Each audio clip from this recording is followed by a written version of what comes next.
तस्मै श्रीगुरुवे नमः। श्रीचैतन्यमनोभीष्टं स्थापितं येन भूतले स्वयं रूपः कदा मह्यं ददाति स्वपदान्तिकं। वन्देऽहं श्रीगुरु श्रीयुतपदकमलं श्रीगुरून् वैष्णवांश्च श्रीरूपं साग्रजातं सहगण रघुनाथान्वितं तं सजीवं साद्वैतं सावधूतं परिजनसहितं कृष्णचैतन्यदेवं श्रीराधा कृष्णपादान् सहगण ललिता श्रीविशाखान्विताश्च।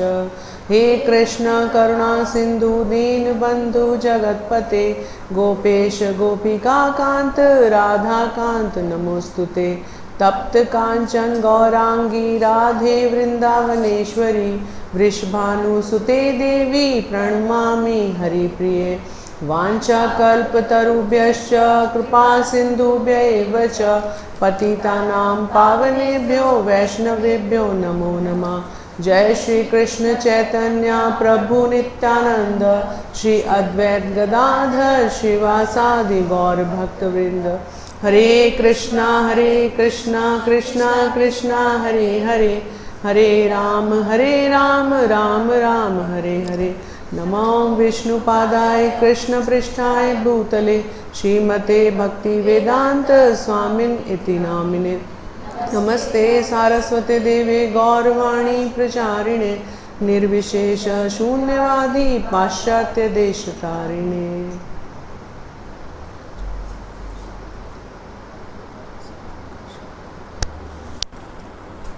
हरे कृष्ण। तो आप सब जैसा कि ये मुझे बताया गया है कि पंचकन्या जो है उस टॉपिक चल रहा है ना। तो अभी तक कौन कौन से डिस्कस हो चुके हैं पंचकन्याओं में? अच्छा ठीक है ना। तो जो है ये बहुत ही इम्पॉर्टेंट है हम सब के लिए। ऐसे जो महान चरित्र हुए हैं हमारे, है ना, वैदिक शास्त्रों में, तो उनके द्वारा ही हम समझ सकते हैं, सीख सकते हैं कि हमें अपना जीवन कैसे बिताना चाहिए। कैसे एक आदर्श नारी हो सकती है, वो आदर्श बेटी भी हो सकती है, और किस प्रकार वो एक आदर्श माँ भी बन सकती है, आदर्श पत्नी भी बन सकती है। तो ये शिक्षा हमें मिलेगी कहाँ से? आधुनिक शिक्षा में तो हम देखते हैं कि इस तरह की कोई शिक्षा तो हमें प्राप्त होती नहीं है। शास्त्रों की होती है कहीं, किसी स्कूल में पढ़ाया जाता है? ऐसा नहीं पढ़ाया जा रहा ना। तो हमें ये शिक्षा अपने वैदिक शास्त्रों से प्राप्त करनी है। सीता महारानी हैं, कुंती महारानी हैं, द्रौपदी महारानी हैं, है ना, मंदोदरी हैं, अहिल्या हैं, इस तरह बहुत, सुकन्या हैं जैसा हमने पहले एक बार चर्चा करी थी, है ना। तो इस तरह शास्त्रों में, और देवहूति हैं, ऐसे बहुत बहुत जो हैं चरित्र हैं जिनके हम जीवन चरित्र से देख सकते हैं कि किस प्रकार जो है उन्होंने अपने जीवन में जो है बिल्कुल अतुलनीय जो गुण हैं उनको प्रदर्शित किया।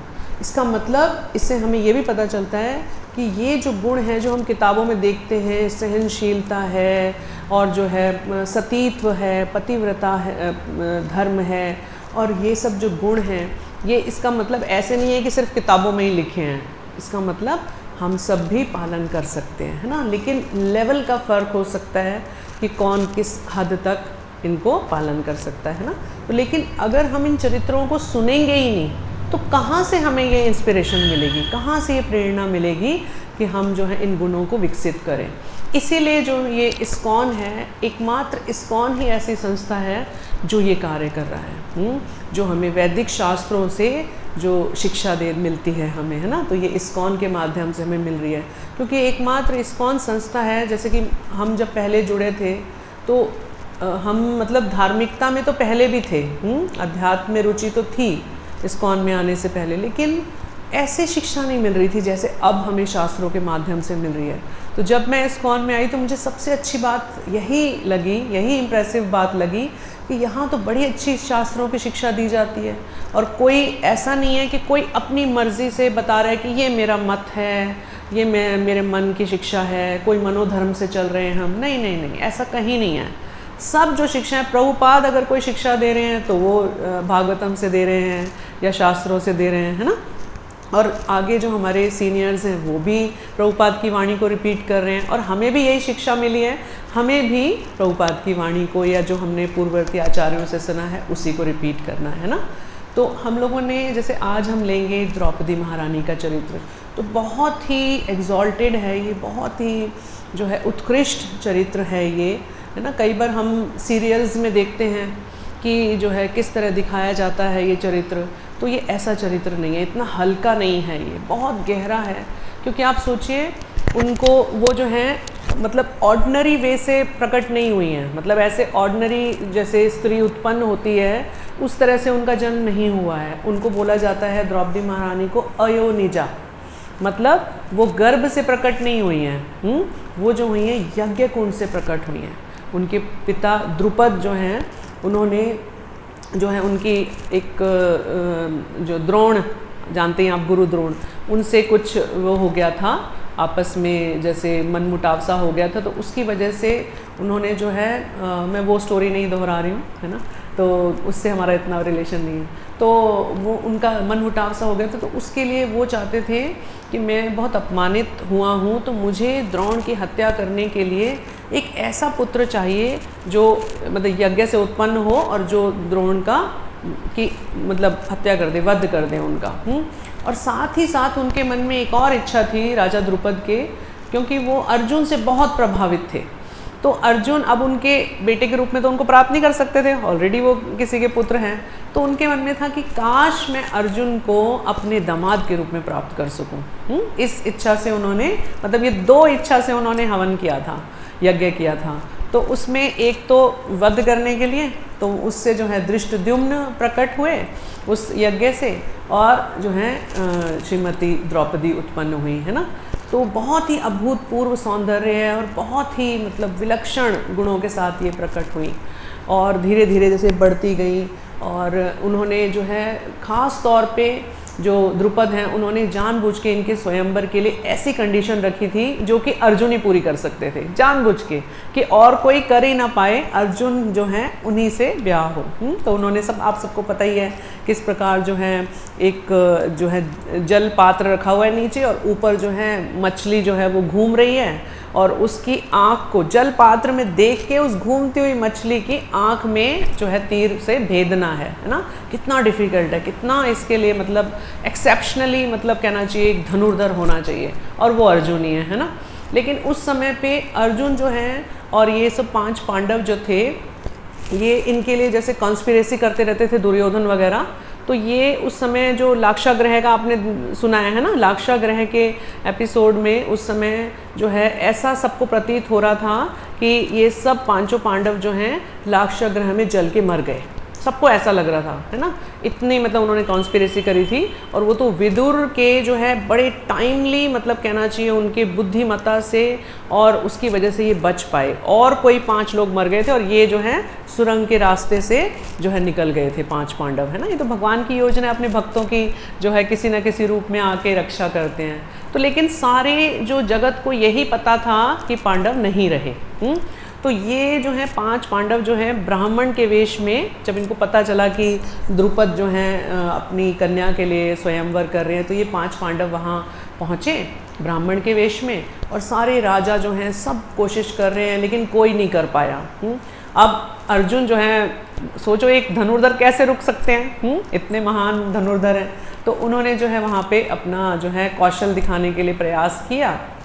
पहले थोड़ा बहुत रेजिस्टेंस आया, चारों तरफ से ब्राह्मण कैसे कर सकते हैं, लेकिन क्योंकि कोई भी जो है क्षत्रिय इसको फुलफिल नहीं कर पाया था, तो द्रुपद ने कहा नहीं, जब कोई नहीं कर पाया तो एक ब्राह्मण को चांस देना चाहिए, है ना।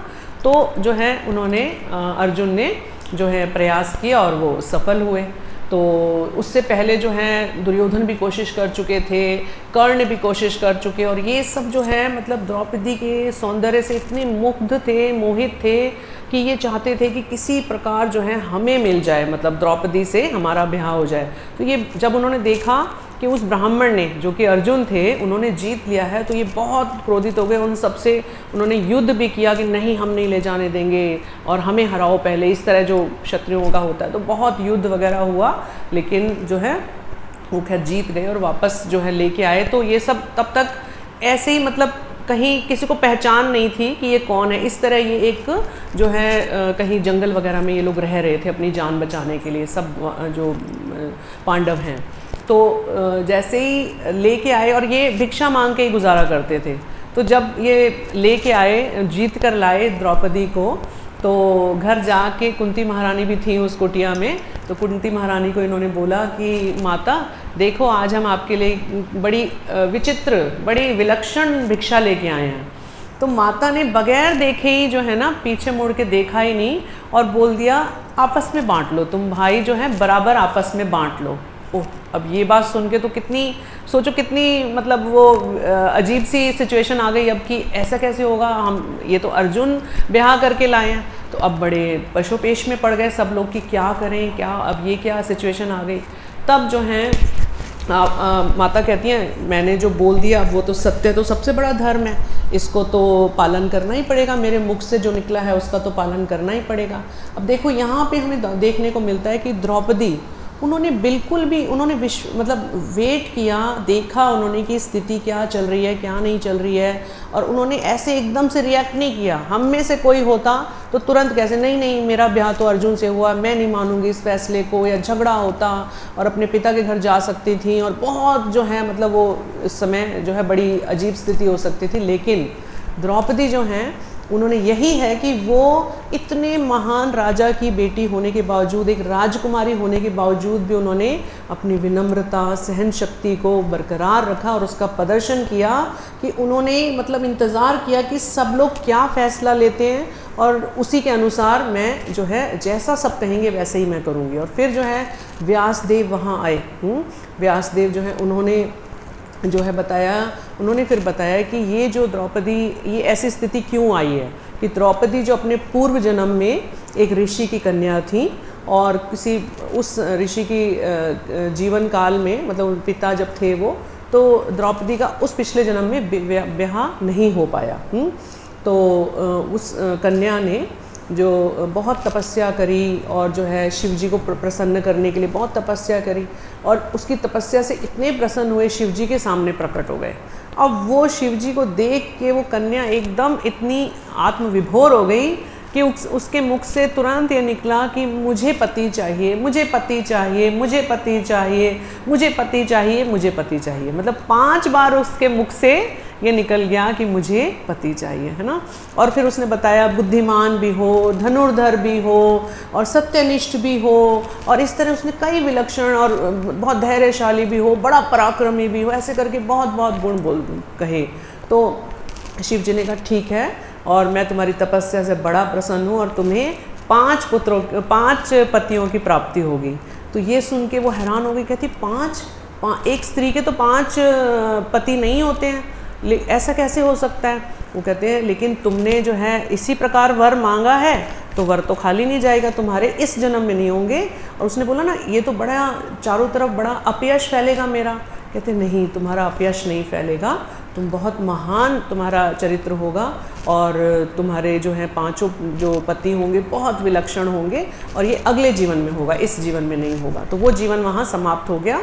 फिर ये व्यासदेव बता रहे हैं ये सब कि इसीलिए जो है तुम्हें 5 पतियों की जो है प्राप्ति हुई है, और तुम्हारे जो ये पति हैं, क्योंकि ये जो 5 गुण हैं ये किसी एक में नहीं हो सकते। जो तुमने मांगा है कि धनुर्धर भी हो, बुद्धिमान भी हो, सौंदर्यशाली भी हो, और जो है इतना पराक्रमी भी हो, और इस प्रकार जो है इस प्रकार के जो तुमने गुण मांगे हैं, तो ये किसी एक व्यक्ति में नहीं हो सकते, है ना। तो देखो यहाँ पे हमें रुकना चाहिए, हमें घटनाओं को ऐसे ही सुनते नहीं जाना चाहिए कि हम सुनते जा रहे हैं, उनके पीछे से सिद्धांत लेना है हमें, तभी तो हमारा जीवन बदलेगा ना। तो इसके पीछे क्या सिद्धांत है, कौन बताएगा यहाँ पे क्या सिद्धांत है? कोई बता पाएगा कि क्या सिद्धांत है इस बात से? कुछ भी, एनी गैस बताओ।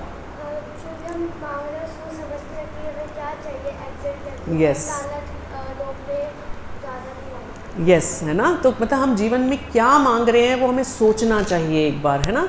और यहाँ पे देखो द्रौपदी जो पूर्व जन्म में थी, उन्होंने सोचा कि मेरे को सब कुछ मिल जाए। इतनी सारी क्वालिटीज़ एक व्यक्ति में नहीं हो सकती हैं, किसी में कोई क्वालिटी है, किसी में कोई क्वालिटी है, किसी में कोई क्वालिटी है। भगवान ने इस प्रकार सबको बनाया है कि सब में कोई ना कोई विलक्षण गुण है, लेकिन सारे गुण एक व्यक्ति में नहीं हो सकते, है ना। तो हम भी देख सकते हैं कि हम जब नवयुवक कन्याएं होती हैं तो हम क्या करते हैं, हम भी यही सोचते हैं कि मेरा पति सुंदर भी हो, और जो है बहुत पैसे वाला भी हो, और बहुत ज़्यादा जो है मतलब पैसा हो और बुद्धिमान भी हो और बहुत ही विलक्षण गुण, मतलब उसमें एक्स्ट्राऑर्डिनरी क्वालिटीज सारी हो, तो क्या ऐसा पॉसिबल है? हम देख सकते हैं? नहीं, है ना।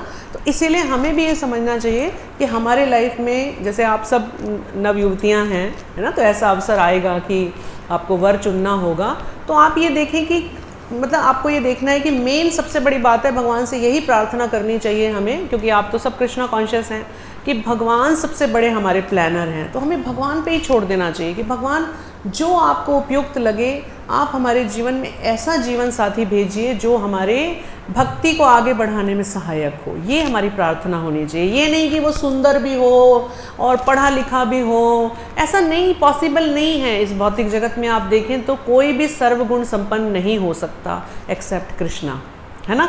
तो देखा जाए तो कई बार हम देखते हैं लड़कियों को कि वो उनको सब कुछ चाहिए, सुंदर भी चाहिए, पढ़ा लिखा भी चाहिए, पैसे वाला भी चाहिए, और जो है मतलब डायनामिक भी हो और बड़ा ऐसा हो, लंबा भी हो, सब ऐसा नहीं हो सकता। इसका मतलब कहीं ना कहीं हम अनजाने में कृष्ण को ही ढूंढ रहे हैं। ऐसे तो सिर्फ कृष्ण हैं, तो इस भौतिक जगत में तो कृष्ण मिल नहीं सकते हमें, है ना। तो हमें ये सोच के अनरियलिस्टिक डिमांड्स नहीं रखनी चाहिए भगवान से। होगा क्या, हम हर तरीके से निराश होंगे, हमेशा निराश होंगे, क्योंकि वो मिलेगा नहीं हमें। तो हमें ये समझना है कि इस भौतिक जगत में ऐसा कोई नहीं है, हर व्यक्ति जो है इम्परफेक्शंस के साथ है। तो हमें ये देखना है कि मेरी कंपैटिबिलिटी कहाँ है, और भगवान पे ही छोड़ देना चाहिए, वो बेस्ट प्लानर है ना। तो यहाँ इसलिए हम थोड़ा रुके कि हमें समझना चाहिए कि इस तरीके की अनरियलिस्टिक जो है हम इच्छाएं ना करें। उससे क्या होगा, हम बहुत ज़्यादातर देखते हैं कि वो लड़कियां कुंवारी ही रह जाती हैं, क्योंकि ऐसा तो कहीं मिलता ही नहीं है उनको, और वो ऐसे ही रह जाती हैं, है ना। तो वो जो एक, क्योंकि शास्त्रों में बताया गया है कि स्त्री को जो है कुंवारा नहीं रहना चाहिए, उसको ब्याह करना अनिवार्य है ना। पहले वो अपने पिता के संरक्षण में रहे, फिर पति के संरक्षण में रहे, फिर बेटों के संरक्षण में रहे। तो इस प्रकार एक स्त्री का जो है पूरा ओवरऑल जो है उसका जो है विकास होता है, और उसको भक्ति के कार्यों में आराम से, क्योंकि किसी के संरक्षण में है, उसे कोई चिंता नहीं है, धर्म अर्थ काम इन सब की कोई चिंता नहीं है कि अर्थ कमाना है, पैसा कमाना है, और उसके पति कमा के ला रहे हैं, और वो आराम से जो है भक्ति के कार्यों में बहुत अच्छे से पति की भी को भी हेल्पफुल हो सकती है, और अपने लिए भी हेल्पफुल हो सकती है, और जो है अपने बच्चों को भी बहुत अच्छे से वो शिक्षा दे सकती है। तो ये है स्त्री का धर्म, है ना। तो यहाँ पे जो है अब उनको फिर आगे हम बढ़ते हैं अपनी कथा में। तो फिर उनको व्यासदेव ने उनको कहा कि ठीक है, तुम्हें जो है 5 पति, क्योंकि तुम्हारी ही ये पूर्व जन्म की वजह से ही, ये इच्छा से ही ऐसा हुआ है, तो तुम्हें ये 5 पति स्वीकार करने चाहिए, और तुम जो है 1-1 वर्ष सबके साथ रहोगी। 1-1 वर्ष सबके साथ जीवन अपना इस तरह यापन करो, और तुम्हारा कौमार्य कभी भंग नहीं होगा, है ना। तुम्हारा मतलब उनको ये विशेष, उनको ये वो दिया वरदान कि तुम्हारा कौमार्य कभी भंग नहीं होगा, है ना। तो एक बार, और इस तरह उन्होंने जो है द्रौपदी महारानी ने इस प्रकार जो है जीवन बिताया कि उनको कभी भी किसी भी भाई के साथ, या किसी भी उनके 5 पति, सोचो एक पति के साथ गुजारा करना कितना मुश्किल है ना। उनको उनका नेचर टॉलरेट करना, उनके साथ जो है कंपैटिबिलिटी बनाना कितना मुश्किल है ना। पति दूसरे तरीके से बोलते हैं कि एक पत्नी को झेलना बड़ा मुश्किल है ना। तो लेकिन ये फैक्ट है, हम जब साथ में रहते हैं तो हमें पता चलता है कि हमें कितना एक दूसरे को बर्दाश्त करना पड़ता है ना। तभी घर में जो है खुशहाली रह सकती है, या हम जो है आराम से जीवन यापन कर सकते हैं। तो बर्दाश्त तो करना ही पड़ता है, क्योंकि इस दुनिया में कोई भी, सब अलग अलग इंडिविजुअल सोल्स हैं, कोई भी 2 लोग एक जैसे कभी भी नहीं हो सकते, है ना। तो हम जो है कोई भी रिश्ता अगर हमें निभाना है तो हमें जो है सहन करना ही पड़ेगा, तभी हम जो है अच्छे से उस रिश्ते को निभा सकते हैं। और हम देखते हैं, हम करते हैं घरों में ये चीज़, है ना। अगर हमारे माता पिता, सोचो हम बच्चों को ही कितना टॉलरेट करते हैं, है ना, करते हैं ना, तभी जो है जीवन यापन होता है ना। तो जो है द्रौपदी ने उसको बहुत अच्छे से चरित्रार्थ करके दिखाया कि किस प्रकार। तो एक बार क्या होता है, सत्यभामा जो है भगवान श्री कृष्ण की जो पत्नी हैं, वो वन में, जब ये लोग वन में थे, इनको 12 वर्ष का जो मिल जाता है, दुर्योधन जो मैनिपुलेट करते हैं, इनको जो है चौसर खेलने के लिए बुलाते हैं, और इस प्रकार द्यूत क्रीड़ा में इनको हरा दिया जाता है, और इनको जो है 12 वर्ष का वनवास मिल जाता है और 1 वर्ष का अज्ञातवास। और देखो क्या कंडीशन थी कि अगर अज्ञातवास में आपको पहचान लिया गया, सोचो मतलब छुप के रहना है, इतने विलक्षण लोगों को छुप के रहना है, तो अगर आपको पहचान लिया गया तो फिर दोबारा आपको 12 वर्ष का वनवास और फिर 1 वर्ष का अज्ञातवास। जानबूझ के इतनी चालाकी से मैनिपुलेट किया गया था कि बार बार ये पहचान लिए जाएंगे तो ये तो वन में ही रहते जाएंगे, इनको बार बार वनवास होता रहेगा, है ना, कैसे मैनिपुलेट करके। लेकिन भगवान साथ हैं, भगवान कैसे अपने भक्तों की रक्षा करते हैं ये हम हर पल पग पे देखते हैं। तो एक बार सत्यभामा जो है वन में आती हैं इनके पास और वो पूछती हैं कि हे द्रौपदी, आप जो हैं आप 5-5 पतियों के साथ जो है आप रहती हैं और उनके साथ जो है आपका जीवन यापन कर रही हैं आप, तो आप बताइए कि किस प्रकार जो है आप इस तरह सबके साथ कैसे निर्वाह करती हैं और सबको कैसे संतुष्ट रखती हैं। तो द्रौपदी जो है फिर हाँ उन्होंने ये भी बोला कि क्या कोई आप मंत्र तंत्र करती हैं, क्या करती हैं, मतलब आपने ऐसे क्या किया जो अपने पतियों को सबको वश में रखा हुआ है, बड़े संतुष्ट हैं सब आपसे। तो जो द्रौपदी हैं वो कहती हैं कि हे माता, हे सखी, आप कैसी बात कर रही हैं, आप तो श्री कृष्ण की पत्नी हैं और आप कैसी बात कर रही हैं, ये तो जो मंत्र तंत्र जो करती हैं वो तो बड़ी दुराचारी स्त्रियां होती हैं। तो मतलब वो उसको कंडेम कर रही हैं कि इस तरह से कोई किसी को वश में नहीं रख सकता। अगर पति को पता चल जाए कि मेरी पत्नी ने मुझ पर कुछ जादू टोना किया है या इस तरह तंत्र के माध्यम से मुझे जो है वश में करने का प्रयास किया है, तो वो पति तो बिल्कुल दूर हो जाता है अपनी पत्नी से, मतलब और रिश्तों में खटास आ जाती है। तो कह रही ये कोई अच्छी बात नहीं है, लेकिन मैंने अपने पतियों की सेवा करके जो है उनको प्रसन्न करने का प्रयास किया है। फिर वो बताती हैं, कहती मैं अपने पतियों के जगने से पहले उठती हूँ और उनके सोने के बाद सोती हूँ और सारा जो घर का कार्य है वो मैं करती हूँ। यहाँ तक कि जब वो महल में थी तब वो बताती हैं कि जितने हमारे दास दासी थे उनको भी मैं देखती थी, सबको 1 लाख, अगर हमारे घोड़े भी थे, सोचो दास दासी की तो बात छोड़ दो, अगर वो कह रहे हैं घोड़े हैं या हाथी हैं, उनके भी खाने पीने का मैं ध्यान रखती थी। और जो मेरे पति हैं उनके लिए मैं देखती थी कि जो मतलब राजकाज चलाने में जो जो जिस चीज़ की आवश्यकता है वो भी मैं देखती थी। मतलब हर चीज़ अपने पतियों की हर जो है आवश्यकता का मैं ध्यान रखती थी, उनको किस समय किस चीज़ की आवश्यकता है, एक दासी की तरह मैंने हमेशा अपने पतियों की सेवा की। और उनका सबसे बड़ी बात जो हम लोग भूल जाते हैं, एक स्त्री का जो एक धर्म है, एक पत्नी का जो धर्म है कि पति के अनुकूल होके सेवा करना, प्रतिकूल होके नहीं। यही हमारे कृष्णा कॉन्शियसनेस में भी है ना कि हमें जो है भगवान के अनुकूल होके सेवा करनी है। कौन सा श्लोक है, कोई बता सकता है? हाँ यस, अन्य अभिलाषिता शून्यम ज्ञान कर्मादि अनावृतम आनुकूल्यन कृष्णा अनुशीलनम भक्तिरुत्तमा। तो देखा जाए तो हमें ये अनुकूल भक्ति करने के लिए ही ये एक जो है, अगर आप पति पत्नी का संबंध देखो तो वो एक तरीके से हमें प्रैक्टिस करने के लिए ही दिया है भगवान ने कि पहले एक व्यक्ति को आप अनुकूल रह के उसकी सेवा करके देखो, क्या हम कर सकते हैं। इसीलिए पति को बोला जाता है कि पति जो है आध्यात्मिक गुरु बताया गया है ना, कि अगर हम एक जो है व्यक्ति के साथ उसको हम अनुकूल रह के उसकी सेवा कर सकते हैं, तब हम जीवन में पूरी सेवा की है, तब हम इस योग्य होंगे कि हम भगवान के धाम में जाके भगवान की अनुकूल सेवा कर सकेंगे, है ना। तो इसलिए हमारे लिए भगवान ने ये व्यवस्था की है कि पहले इस लेवल पे आप देखो कि क्या आप एक व्यक्ति को संतुष्ट कर सकते हो, एक मदर इन लॉ को संतुष्ट कर सकते हो, एक फादर इन लॉ को संतुष्ट कर सकते हो, या और जो आपके रिलेटिव्स हैं क्या उनको संतुष्ट कर सकते हो। और ये भागवतम का कथन है कि पत्नी को अपने पति को जो है उसको बिल्कुल ऐसे एक लाइक ए मेड सर्वेंट उसकी सेवा करनी चाहिए। सोच सकते हो कितना बड़ा वर्ड है, मेड सर्वेंट की तरह। कोई मेड सर्वेंट की अपनी कोई इच्छा या कुछ वो हो सकता है कि वो कहे मैं ये नहीं करूँगी या वो नहीं करूँगी, करना ही पड़ेगा आपको। तो एक पत्नी को इस प्रकार जो है बिना अहंकार के अपने पति की सेवा करनी चाहिए। और यही जो है इन नारियों ने करके दिखाया, द्रौपदी ने करके दिखाया। यहाँ तक कि भगवान श्री कृष्ण की जो पत्नियाँ हैं, पटरानियाँ हैं, सोचो, है ना।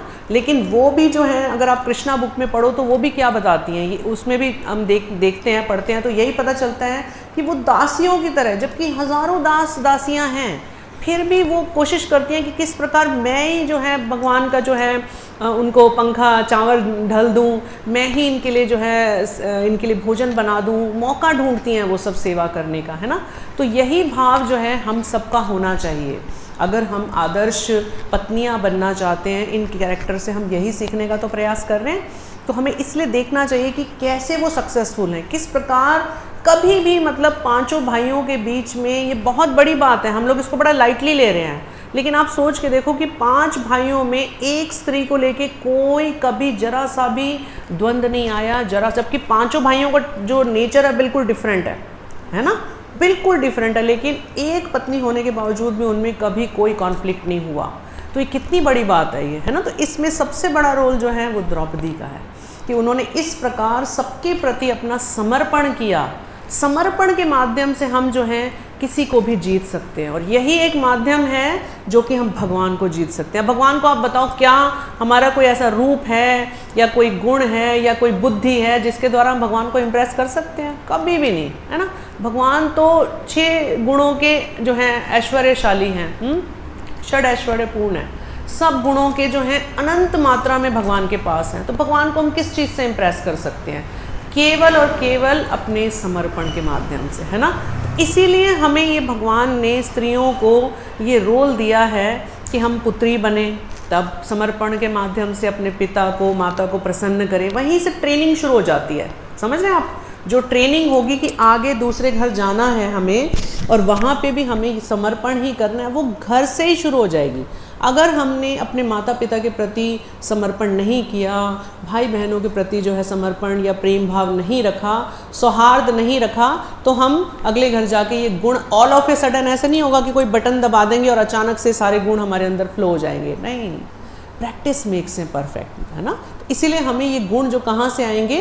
जब ये हम चरित्र सुनेंगे और हम सुनेंगे, क्योंकि अभी हमें ऐसा लगता है कि नहीं दबना नहीं चाहिए, क्यों दबें, है ना, पति भी बराबर हैं, हम भी बराबर हैं। नहीं, ये हमारे वैदिक शास्त्रों का स्लोगन नहीं है। हमारे वैदिक शास्त्रों में ऐसी शिक्षा नहीं दी। आप खुद देखो, एक ही कंपनी में, है ना, अगर 2 पार्टनर हैं और दोनों ही जो हैं कहें कि जो है सारे ही, अगर फॉर एग्जांपल पार्टनर नहीं, अगर एक मालिक है और सारे जो उनके वो हैं जो कर्मचारी हैं वो सारे ही कहें हम सारे बॉस हैं, तो क्या उस कंपनी में काम चल पाएगा? नहीं। एक बॉस है तो बाकी किसी को एक सबऑर्डिनेट पोजीशन लेनी पड़ेगी, है ना। सबऑर्डिनेट पोजीशन लेने का मतलब ये नहीं है कि वो इन्फीरियर है। बहुत ध्यान से सुनना है इस बात को। कभी कभी हम यही सोचते हैं कि अगर हम सबऑर्डिनेट पोजीशन लेंगे, मतलब हम जो है अगर समर्पित होने की पोजीशन में आएंगे, तो इसका मतलब ये तो बिल्कुल गया गुजरा व्यक्ति है, बिल्कुल निकृष्ट है। नहीं, ऐसा नहीं है। आप सोचो, एक गुरु है तो एक शिष्य है, शिष्य भी उतना ही इम्पॉर्टेंट है, क्योंकि वो गुरु की सेवा करके महान बन सकता है ना। तो दोनों ही इम्पॉर्टेंट है। पति अगर श्रेष्ठ पोजीशन पे रखा गया है, तो पत्नी को अगर सबऑर्डिनेट पोजीशन में रखा गया है, तो इसका मतलब ये नहीं कि वो इन्फीरियर है। नहीं, एक को जो है ऐसी पोजीशन में रखा जाता है जो गाइडेंस दे, और एक को रखा जाता है जो उन ऑर्डर्स को इम्प्लीमेंट करे। तो दोनों ही इम्पॉर्टेंट है। पति भी इम्पॉर्टेंट है, पत्नी भी इम्पॉर्टेंट है, लेकिन पत्नी क्या करती है? उन ऑर्डर्स को इम्प्लीमेंट करती है, अपने बच्चों को शिक्षा देती है।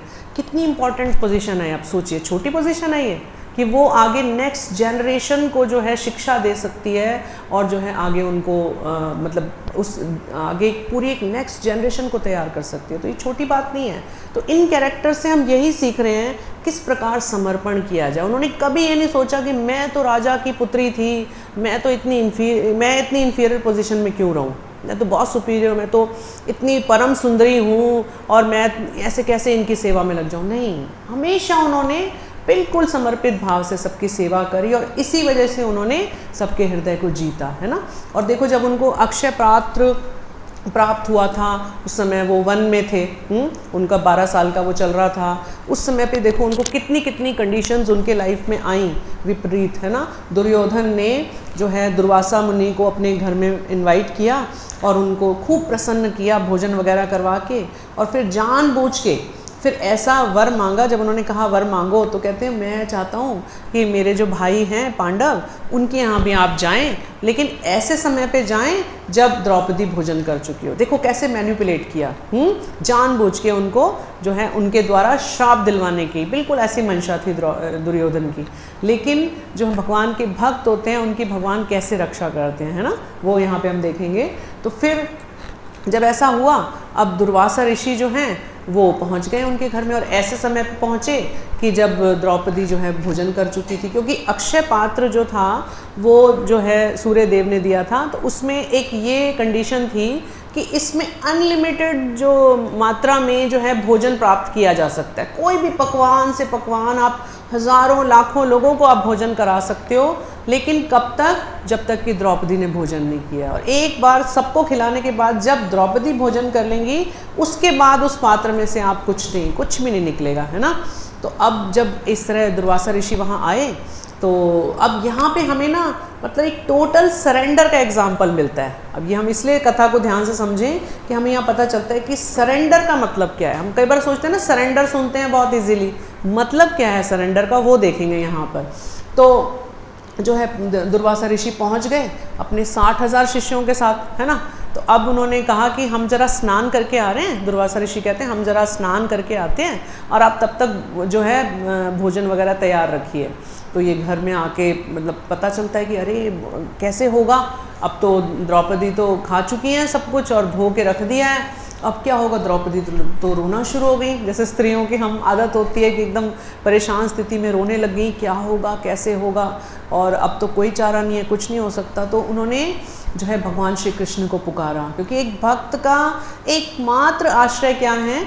भगवान श्री कृष्ण, है ना। तो उन्हीं को वो पुकारता है, दुख हो सुख हो कुछ हो, भगवान को ही पुकारता है। तो उन्होंने भगवान को पुकारा तो भगवान वहाँ प्रकट हो गए। अब भगवान आ गए और भगवान कहते हैं क्या प्रॉब्लम है। तो वो बताने लगी देखो ये प्रॉब्लम है, और वो 60,000 शिष्य हैं, और अभी मैं तो अक्षय पात्र तो मैंने धो के भी रख दिया है, इसमें से तो कुछ नहीं निकल सकता, अब क्या होगा हे केशव। तो वो भगवान बड़े विटी मूड में, बड़े खुश मूड में, है ना, कहते हैं अरे छोड़ो ये सब, देखेंगे क्या होगा, पहले कुछ लाओ, मुझे बड़ी भूख लग रही है। तो द्रौपदी कहती है ये तो फिर वही बात हो गई, यहाँ प्रॉब्लम ही यही है कि मैं कुछ नहीं दे सकती हूँ, है ना। ये तो कहते हैं अच्छा देखो तो सही, तुम्हारे अच्छा पात्र लेके आओ, भगवान कहते हैं तो पात्र तो लेके आओ। वो लेके आती हैं, तो उसमें जो है एक चावल का दाना लगा हुआ था। तो भगवान ने कहा लाओ लाओ यही दे दो। बस वो पाया और भगवान ऐसे तृप्त हो गए बिल्कुल। और उधर वो जो ऋषि थे सारे, दुर्वासा ऋषि और जो 60,000 शिष्य थे, उनको भी एक बार एकदम ऐसे लगा कि ओह, बिल्कुल ऐसे लगा उनको कि पेट भर गया और डकारें आनी शुरू हो गई।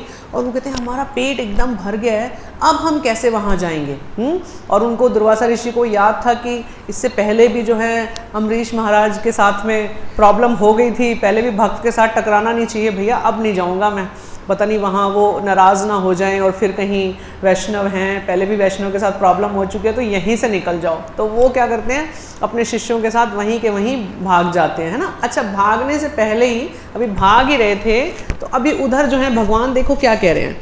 भगवान यहाँ से हमें सरेंडर पता चलता है। तो भगवान ना उनको कहते हैं कि आप जाओ भीम, आप जाओ और वहाँ उन सबको बुला के लाओ, दुर्वासा ऋषि को बुलाओ और उनके शिष्यों को बुलाओ और उनको बोलो कि भोजन तैयार है, आइए आइए, आपके लिए बिल्कुल भोजन तैयार है और सारे पकवान तैयार हैं। तो वो हैरान हो गई, कहाँ तैयार है, आप तो हमें और हंसवा दोगे, ये क्या हो रहा है ना, हम कैसे कह दें। कहते आप तुम जाओ और बोलो। अब इसके ऊपर वो कुछ क्वेश्चन नहीं करते हैं, ये है सरेंडर। भगवान ने जो कहा सो कहा। फिर भीम चले जाते हैं, सोचो, और वहाँ जाके उनको कहते हैं दुर्वासा, जब वो भागने वाले थे, दुर्वासा ऋषि आइए ना, आप कहाँ जा रहे हैं, देखिए सब कुछ तैयार है, इतने सारे पकवान बनाए हैं और सब तैयार है। सोचो भगवान के ऊपर अगर ये आ जाते, देखो उनको तो नहीं पता था ना भगवान ने अंदर अंदर क्या अरेंजमेंट कर दिया है ना। और वो जो है उन्होंने बोला कि भगवान ने बोला है, बस जो बोल दिया उसको हमें पालन करना है। ये है सरेंडर, कि भगवान की इंस्ट्रक्शन, भगवान ने बोला है कि योगक्षेमम वहामि अहम, तो भगवान करेंगे वह हमारे हर चीज़ का, है ना। तो फिर जो है उन्होंने जो है तब तक वो उन्होंने कहा नहीं हम नहीं, हम जा रहे हैं, अभी कुछ काम है, ऐसे करके वो वापस चले कहकर। तो यहाँ से हमें ये सीखने को मिलता है कि पांडव क्यों भगवान को इतने प्रिय हैं।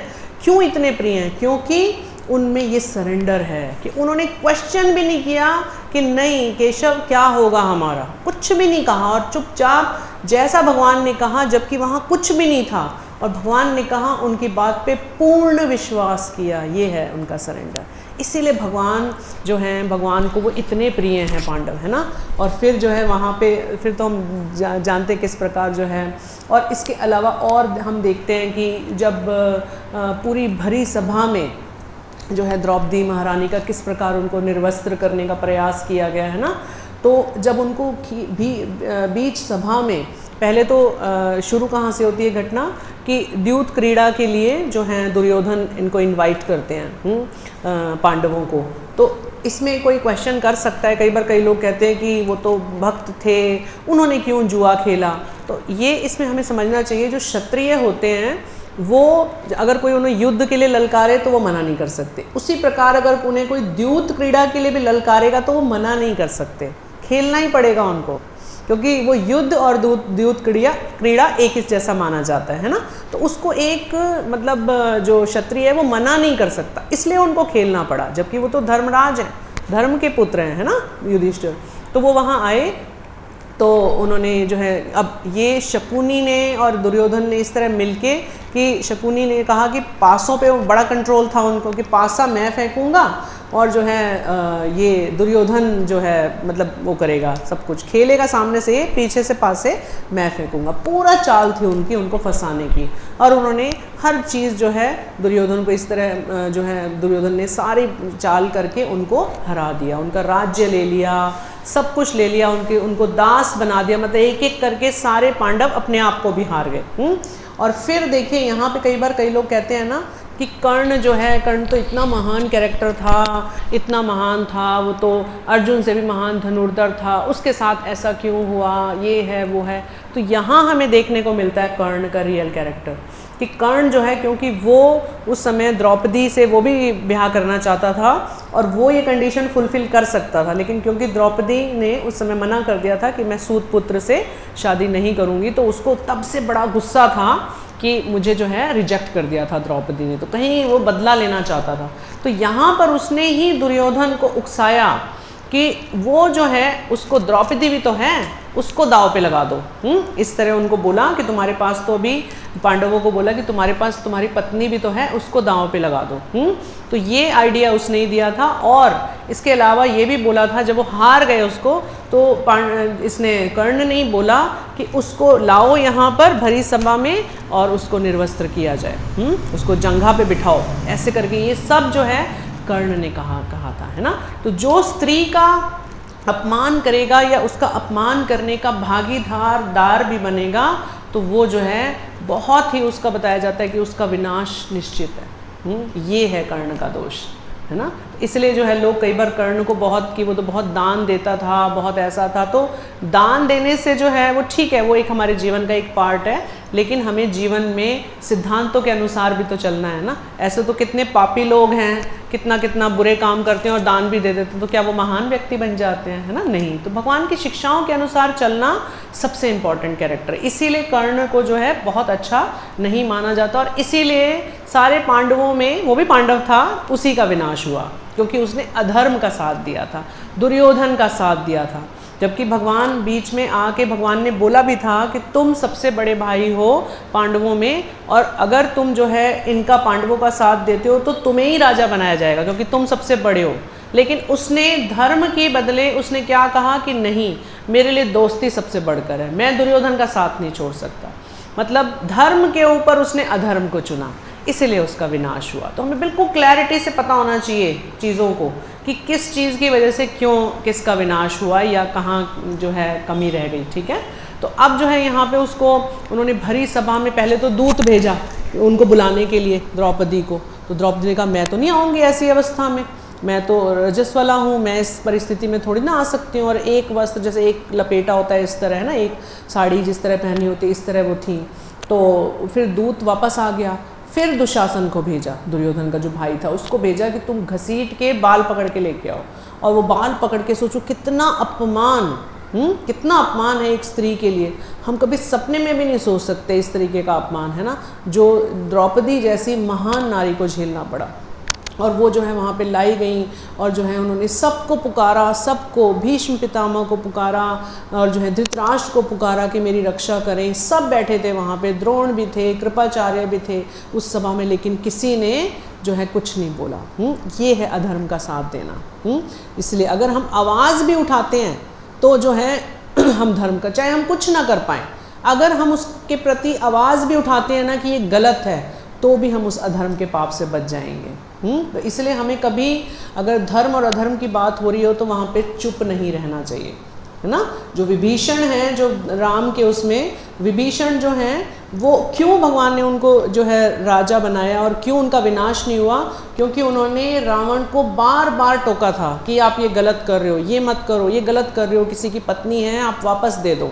और इसीलिए जो है सबकी सब पूरी लंका का जो है विनाश हो गया। लेकिन विभीषण जो है वो राम के संरक्षण में रहे, क्योंकि उन्होंने हमेशा अधर्म के चारों तरफ अधर्म है, वहाँ रहते हुए भी जो है उन्होंने धर्म का साथ दिया। तो ये इन घटनाओं से हमें ऐसे सीख लेनी चाहिए बीच में, है ना। अब जब उनका पूरी तरह जो है वो हार गई, जब देखा उन्होंने कि मुझे कहीं से रक्षा प्राप्त नहीं हो रही है, कोई मेरी रक्षा नहीं कर रहा है, तब जो है व्यक्ति हार के भगवान को ही पुकारता है ना। तब उन्होंने पुकारा कि हे केशव, हे मुरारी, हे द्वारकाधीश, आप मेरी रक्षा करें, कोई नहीं है आपके सिवा, आप ही केवल मेरी रक्षा कर सकते हैं। और मेरे पति वो भी निसहाय हैं, कोई मेरी रक्षा नहीं कर रहा है ना। तब जो है भगवान ने अपना किस प्रकार वस्त्र अवतार के रूप में भगवान ने उनकी रक्षा करी, जो हम सब जानते हैं ना। अनलिमिटेड रूप में जो है भगवान ने वस्त्र दिया। और बताया जाता है कि दुशासन जो था उसमें 10,000 हाथियों का बल था, इतना बलशाली था। और वो साड़ी खींचते खींचते खींचते खींचते थक गया, इतना बलशाली, लेकिन वो साड़ी ख़त्म नहीं हुई, क्योंकि भगवान स्वयं उसमें जो है विराजमान हो गए थे और स्वयं भगवान ने वस्त्र का अवतार के रूप में जो है रक्षा करी। तो भगवान कभी भी, भगवान का जो नाम है ना अच्युत, वो इसीलिए है कि वो कभी भी नहीं चूकते अपने भक्त की रक्षा करने में, है ना। ये है भगवान का विशेष गुण कि वो कभी भी भक्त, हम भक्ति करने में चूक जाएं, कोई कमी हो जाए नियमों का पालन करने में, लेकिन भगवान कभी भी अपने भक्त की रक्षा करने में चूकते नहीं है ना। तो हमें द्रौपदी के चरित्र से हम ये सीखते हैं कि समर्पण, और जो है किस प्रकार अपने पतियों के प्रति समर्पण, जो कि भगवान के ही प्रतिनिधि बताए जाते हैं, है ना। पति जो हमें मिले हैं वो आध्यात्मिक गुरु होते हैं हमारे लिए, क्योंकि ये शास्त्रों में ये माना जाता है कि पति जो है अगर भगवान के प्रति समर्पित है तो पत्नी को बस एज इट इज़ उसको फॉलो करना है, कोई इफ़ नहीं, कोई बट नहीं, उसको अपने पति की सेवा करनी है।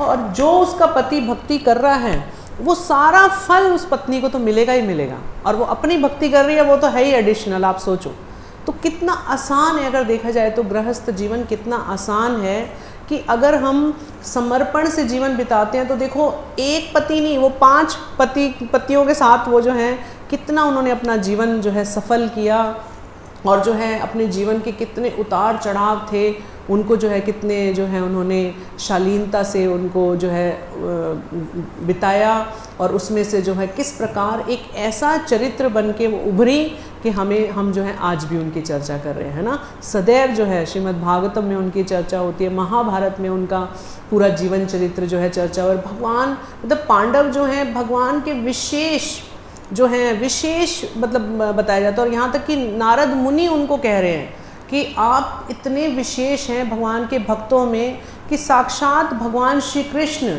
कभी आपके जो हैं वो सखा बन जाते हैं, कभी आपके लिए दूत बन जाते हैं, कभी सारथी बन जाते हैं, और जो है भगवान हमेशा आपके साथ निरंतर रहे हैं आप ही के लिए। तो आप लोग कितने सोच भी नहीं सकते आप कितने सौभाग्यशाली हैं, है ना। और उनको द्रौपदी को कृष्णा भी कहा जाता था। कृष्णा क्यों? क्योंकि उनका कृष्ण वर्ण था, इसलिए उनको और भगवान श्री कृष्ण की सखा माना जाता है, उनको मतलब सखी माना जाता है ना। एक विशेष संबंध था उनका, है ना। और एक बार जैसे ये जो क्यों साड़ी के रूप में क्यों उन्होंने भगवान ने उनका विस्तार किया था मालूम है? बताओ।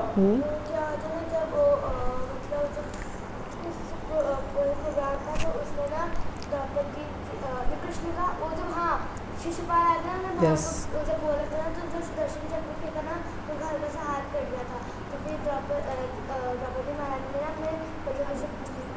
पल्लू को तोड़, हाँ, है ना। हाँ, तो मतलब अगर हम भगवान के लिए, बहुत अच्छा, थैंक यू बेटा, है ना। अगर हम भगवान के लिए थोड़ी सी भी सेवा करते हैं ना तो भगवान उसका बहुत बड़ा प्रतिकार करते हैं, है ना।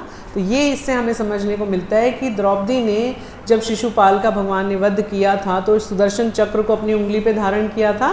तो बाद में जब सुदर्शन चले गए वध करने के पश्चात तो भगवान की उंगली में जो है थोड़ा सा खून आ गया था, है ना। तो ये भी लीला है, भगवान देखना चाहते हैं ना कि भगवान भी जो है हमेशा एक तरीके से कहना चाहिए लालायित रहते हैं अपने भक्तों का जो है आदान प्रदान देखने के लिए। उनको किस चीज़ की आवश्यकता है, वो 1 मिनट में जो है सोचते सब ठीक हो जाता है ना, लेकिन उसमें वो मिठास नहीं आती ना। तो इसलिए भगवान जानबूझकर भक्तों के प्रति इस तरह शो करते हैं कि मैं तुम पे डिपेंडेंट हूँ, कि अगर तुम कपड़ा नहीं बांधोगे तो ये चोट ठीक नहीं होगी, है ना, जानबूझ के, क्योंकि भगवान भी ये आदान प्रदान चाहते हैं। आप खुद सोचो, अगर एक भगवान तो एक मैजिशियन की तरह है, सब कुछ कर सकते हैं सोचने मात्र से, तो क्या उनके जीवन में कोई आदान प्रदान रहेगा? नहीं, वो एक जो है असहाय बालक बन जाते हैं यशोदा माँ के सामने, रोते रोते जा रहे हैं कि मुझे भूख लग रही है, दूध पिलाओ। क्या मुश्किल है उनके लिए, वो तो आत्मतृप्त है भगवान। लेकिन भगवान जानबूझकर अपने आप को ऐसी हेल्पलेस पोजीशन में रखते हैं ताकि उनके भक्त जो हैं आएँ और उनको सेवा करें, और भगवान को बड़ा आनंद आता है इसमें, है ना। इस तरह उन्होंने जो है उनके हाथ में जब खून निकल रहा था तो द्रौपदी महारानी तुरंत बड़ी चिंतित हो कि अपनी साड़ी, सोचो इतनी महंगी उन्होंने पहना हुआ होगा, उसको तुरंत फाड़ के और उस पर बांध दिया। और उन्होंने जो है तब भगवान ने कहा कि इसका जो है मैं तुम्हें समय आने पे ज़रूर प्रतिकार करूँगा, है ना। तो हम इन लीलाओं को देख के यही हमें समझना चाहिए, सीखना चाहिए कि अगर हम भक्ति के पथ पर और भगवान की शिक्षाओं का पालन करने में लगे हुए हैं तो भगवान कभी भी नहीं चूकेंगे। हमें हमेशा आगे आगे आगे जो है हमें वो बल मिलता रहेगा, भगवान के द्वारा आदान प्रदान होता रहेगा, क्योंकि भगवान एक व्यक्ति हैं। भगवान एक ऐसा नहीं है कि विग्रह के रूप में खड़े हैं, वो बेचारे कुछ नहीं कर सकते, नहीं, ऐसा नहीं है। विग्रह के रूप में भी भगवान इसीलिए, जब हम चर्चा करें ना, इसीलिए आते हैं हमारे को जानबूझ के वो मर्सी देने के लिए, कृपा देने के लिए, जानबूझ के ऐसे बन जाते हैं कि विग्रह के रूप में चुपचाप खड़े हैं, कुछ नहीं कर सकते। हम नहीं खिलाएंगे तो खाएंगे नहीं, ऐसा लगता है ना। तो भगवान जानबूझ के ऐसे हो जाते हैं, वो क्या नहीं कर सकते, वो तो ब्रह्मांडों का पालन करते हैं, लेकिन वो जानबूझ के इस रूप में आ जाते हैं ताकि हम जैसे लोग जो हैं हमें सेवा करने का लाभ मिल जाए, उनके लिए बनाने का लाभ मिल जाए, उनको खिलाने का लाभ मिल जाए, है ना। तो ये जो है हम इन चरित्रों से सीख सकते हैं, ठीक है। तो आज कुछ और किसी का कोई प्रश्न है इसके बारे में, कोई चर्चा करना चाहे? हाँ हाँ बोलो। क्या नाम है बेटा आपका? राधिका। अच्छा, आपने बात बताई थी कि जो पति को तो आध्यात्मिक गुरु के रूप माना गया, पर ये कंडीशन से भक्ति लाइफ के लिए, क्योंकि जो मटीरियल वर्ल्ड में सारे हस्बैंड एक जैसे तो होते नहीं हैं जो अपनी वाइफ की सारी बातें माने, ये चीज़ें सिर्फ आध्यात्मिक जगत। देखो बेटा, ये जो हमारी वैदिक कंडीशंस जो बनी हैं, तो आइडियली उस समय पे तो ऐसे ही पति होते थे, लेकिन फिर भी हमें समझना चाहिए कि हमें पति को आध्यात्मिक रूप में ही देखना है, आध्यात्मिक गुरु के रूप में ही देखना है। और क्योंकि आप समझो, अगर फॉर एग्जांपल एक डिवोटी से मैरिज होती है तो कोई प्रॉब्लम ही नहीं है ना, लेकिन अगर एक नॉन डिवोटी से भी होती है, ऐसे सर्कमस्टांसेस में भी हम पड़ जाते हैं, तो भी आप समझो कि कंट्रोलर कौन है? भगवान ही है ना। भगवान ही ने हमारे लिए ये परिस्थितियाँ क्रिएट की हैं। तो जो भी इंस्ट्रक्शंस आ रही हैं पति से, उसी के थ्रू हमारा प्योरिफिकेशन होना है, समझ रहे हैं आप। तो अल्टीमेटली भगवान का ही ये प्लान है कि वहाँ मैरिज हो, हमारा ज़्यादा प्योरिफिकेशन हो, हमें टॉलरेंस सीखने को मिले, समझ रहे हो आप, हम समर्पण की भावना सीखें। एडवर्स सर्कमस्टांसेस में जितने हम डाले जाते हैं उतना हम समर्पण करना सीखते हैं। तो सब कुछ तो भगवान के द्वारा निर्धारित हो रहा है, पॉइंट समझ रहे हो आप। तो हमें यही समझना है, क्योंकि भगवान उस पति के हृदय में भी हैं, भगवान ही उस पति के हृदय में भी हैं ना, समझना है ना। आप देखो ना, हमने एक वो कथा नहीं सुनी थी, आप हैरान हो जाओगे कि एक स्त्री जो हमने कई बार सुनी है कि वो अपने दुराचारी पति था, लेप्रेसी थी, उसके पूरे शरीर में कोढ़ हुआ था, है ना, कई बार सुन चुके हैं। और अविश्वास, मैंने रामायण पढ़ी तो वहाँ सीता महारानी भी राम को एक कथा सुना रही हैं, और उधर जो है राधा रानी भी सुना रही हैं। मतलब ये एक सती जो स्त्री है, इसकी कथा सब सुना रहे हैं आप। मतलब कितनी हैरानी की बात है कि राधा रानी भी सुना रही हैं और जो है सीता महारानी भी सुना रही हैं। इतना महान चरित्र है। क्यों इतनी महान बनी? उन्होंने ये नहीं कहा कि ये तो जो है दुराचारी है, मैं इसकी बात नहीं मानूंगी, है ना, नहीं। सती धर्म क्या है कि जैसा भी पति है, दुराचारी से दुराचारी भी है, हमें सेवा करनी है बस। उसके हृदय में भी तो परमात्मा है ना। तो उस कथा में यही हुआ था ना कि वो क्या डिमांड रख रहा है, देखो, वो दिन रात सेवा कर रही है, और वो जबकि कोढ़ी है, कैसा है, बीमार है, फिर भी कह रहा है कि मुझे उस जो है वेश्या के साथ संग करना है। और वो पत्नी, उसने ये नहीं कहा ये कैसे डिमांड कर रहे हो, क्या है, नहीं, वो तुरंत उस वेश्या के पास जाती है, उसकी कई दिन तक सेवा करती है और उसको प्रसन्न करके कहती है, जब वो वेश्या कहती है आपको मुझसे क्या चाहिए, तो वो कहती है कि मेरे पति जो है वो आपके साथ संग करना चाहते हैं। सोचो, तो वो तो वेश्या कहती है मैं तो वहाँ जाऊँगी नहीं, आप उनको यहाँ ले आओ। तो वो अपने पति को टोकरे में रख के जो है सिर पे उठा के ऐसे लेके जा रही थी। और फिर वो एक ऋषि से जब उनका पाँव टकरा जाता है और फिर ऋषि श्राप देते हैं कि ये जो है सूर्योदय नहीं देखेगा ये। लेकिन वो पतिव्रता स्त्री क्या कहती है कि अगर मेरे जीवन में मैंने कुछ अपने पति के अतिरिक्त किसी का ध्यान नहीं किया और पति की दिन रात सेवा करी है तो सूर्य ही उदय नहीं होगा। सोचो, और हुआ ही नहीं उदय सूर्य कभी भी। समझ रहे हो? तो ये शक्ति है। अब आप समझ रहे हो इफ एंड बट का कोई चांस है? दुराचारी पति की भी सेवा करनी है, क्योंकि भगवान ने जानबूझ के, आप सोचो आज हम क्यों स्त्री की चर्चा कर रहे हैं या क्यों श्रीमती राधा रानी उसकी चर्चा कर रहे हैं। पता है क्या कह रही हैं? उसमें आता है ये चैतन्य चरितामृत में कथा आती है, ये उसमें बता रही है श्रीमती राधा रानी, पता क्या कह रही हैं कि काश मैं ऐसी बन पाऊँ। सोचो क्या कैरेक्टर है। क्यों? क्योंकि उन्होंने ये भी नहीं सोचा कि मेरे पति दुराचारी हैं, कैसे हैं, बस पति की सेवा करनी है। समझ रहे हो आप? इसीलिए बोल रही हैं। इसीलिए सीता महारानी में हैरान होगी, जब मैंने रामायण पढ़ी मैं हैरान होगी, मैंने कहा ये तो वही कैरेक्टर सेम सीता महारानी भी सुना रही हैं। तो उसी स्त्री की कहानी जो है सीता महारानी भी बता रही हैं। सोचो, है ना? तो ये हमें चीज़ समझनी है क्यों इतनी स्पेशल वो बनी, क्योंकि उन्होंने ये भी नहीं सोचा कि जो है ये दुराचारी हैं या ये मैं बात मानूं या नहीं मानूं। नहीं, वैदिक हमारी संस्कृति क्या कहती है? सेवा करनी है। ये जानबूझ के प्लान है ना भगवान का कि हमें ऐसी स्थिति में रखा गया है, क्योंकि हमारा विशेष जो है प्योरिफिकेशन होना है ना? तो इसीलिए आप देखो आज उनकी जो है हम सब भी चर्चा कर रहे हैं उन सती स्त्री की, क्योंकि वो इतनी डिफ़िकल्ट कंडीशंस में रखी गई। समझ रहे हो आप? उसी से तो उनका ग्लोरिफिकेशन हो रहा है। तो ये चीज़ है, ठीक है? तो हर स्थिति में करनी है सेवा। ओके, हरे कृष्णा। और किसी का?